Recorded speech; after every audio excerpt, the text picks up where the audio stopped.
Reagan. The day is finally here. It seems like just yesterday, I was just a guy in a boat trying to play it cool while a girl way out of my league took a dip into the river and not swim off his tire.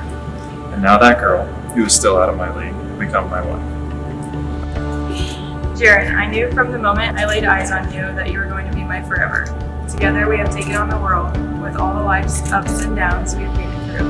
I'm excited to watch you walk down that aisle and to give you my last name. And with that, I want to make you a promise. I promise to love you unconditionally, to support you and help you achieve your goals, and to be the best role model possible when raising our children, and to never let our young love die.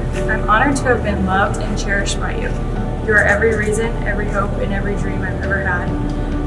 I promise to try every day to love you as hard as I can. It is the greatest desire of my heart to be faithful to you and to love you always. You bring so much love, joy, and light to my world. We will never have to face another day alone.